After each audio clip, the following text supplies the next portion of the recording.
而家東京嘅海鷗線買周遊券咧就好抵玩嘅，因為一張票咧你可以去好多地方玩㗎。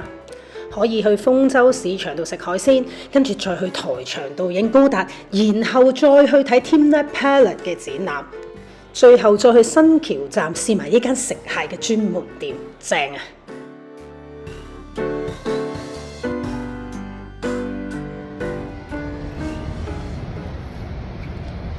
本身今日一早咧就約咗朋友，就去呢個豐洲市場度食海鮮先嘅。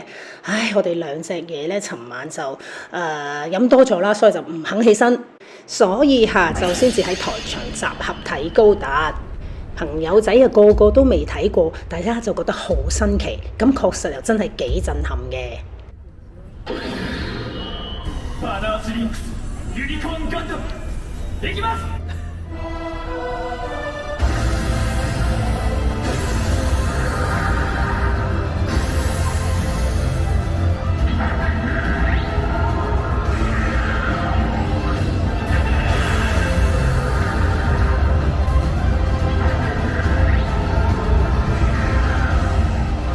不過我老公就覺得流流地喎，佢喐得太少喎。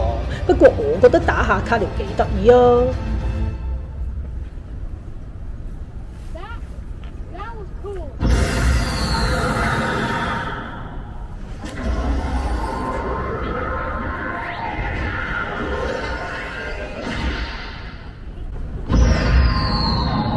我覺得台場係一個大人細路都啱玩嘅地方，大人有大人嘅玩具，細路都有細路嘅玩具玩㗎噃。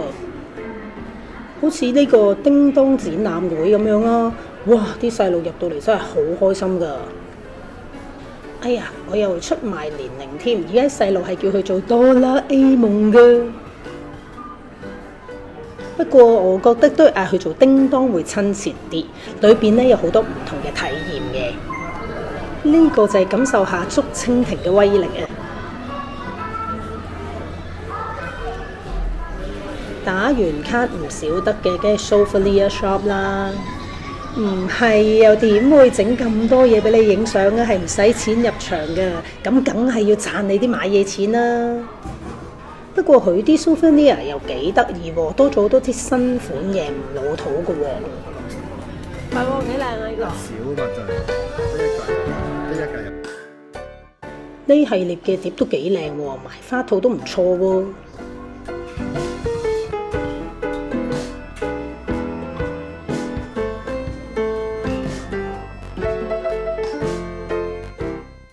商場仲有 Sanrio 嘅專門店，裏邊咧仲有好多唔同嘅玩具擺設。睇完啲細路仔嘢，就去返睇啲大人嘢啦。喺台場站行出嚟，行幾步已經可以去到海濱公園。離遠已經見到自由神像啦。呢座自由神像咧就98年已經喺度噶啦。當年咧就係巴黎移師過嚟，係代表法國同日本友好嘅。本身即係展覽2年，但係因為太受歡迎啦，就一直擺到而家啦。亦都成為咗台場最重要嘅打卡點咯。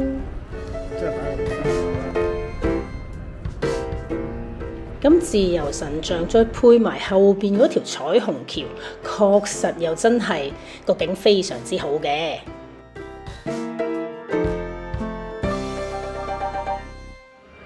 繼續海鷗線嘅行程，下一站就係新豐洲站呢個 Teamnet Palette 嘅展覽啦。呢個係我最期待嘅其中一個行程，真係好靚啊！喺另一條片我就詳細介紹俾大家。玩咗成日，梗係去依套啦。我哋啱啱就去到新橋站呢一間好出名食蟹嘅餐廳。呢間鋪頭就比較 local， 遊客就少啲，通常都係本地人幫襯。我都係捐窿捐罅先揾到呢一個地方㗎。哇！睇下雪場蟹腳幾大隻，佢會擺晒喺度俾你自己揀嘅。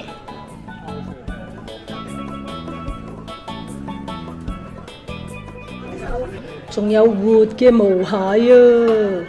係呢隻啦。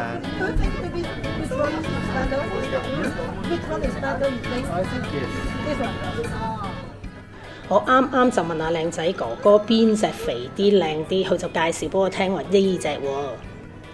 我想講靚嘅唔單止係隻蟹咯，仲有呢位海鮮哥哥咯。不過我同佢影相嘅時候，佢個樣好似好尷尬咁，好搞笑。先嚟個蟹膏做前菜先。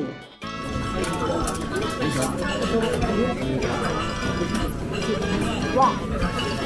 好味，送飯啦！鋪頭好窩心咁樣，特登拎俾我哋過嚟打下卡先喎。呢個蟹虎飯未食得住，仲整緊。我哋嗌咗2份蟹腳，一份就愛嚟 shabu。哇！你睇下鋪頭幾好 service， 會幫你剪埋蟹殼噶。咁樣食殘廢餐真係正嘅。啲蟹熟晒，佢就一次過撈起晒，再慢慢幫我哋剪。呢一份呢，我哋就叫咗愛嚟做燒烤。都係唔使自己喐手嘅，有哥哥仔幫我哋整嘅。哇！你睇下呢條蟹肉，唔未食啊，望見都知道佢好味啊！有蛋咩？咁樣先係食蟹噶嘛，好滿足啊！毛蟹都蒸熟咗啦，阿哥哥仔又係即刻過嚟幫我哋拆蟹啦。毛蟹嚟講，呢一隻真係算好大隻啊！毛蟹就梗係唔夠雪場蟹腳嗰啲多肉啦，但佢就勝在咧夠晒甜味，同埋個膏咧亦都係特別香嘅。所以我去親日本咧，毛蟹是必吃的。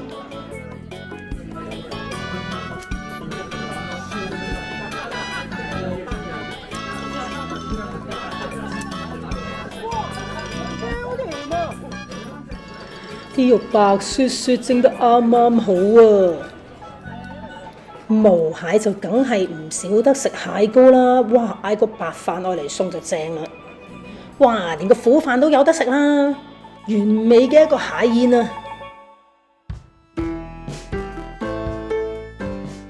海鷗線嘅周遊券真係好抵玩啊！而家因為可以1張飛嘅價錢就可以玩好多地方，一日排住咁樣落去。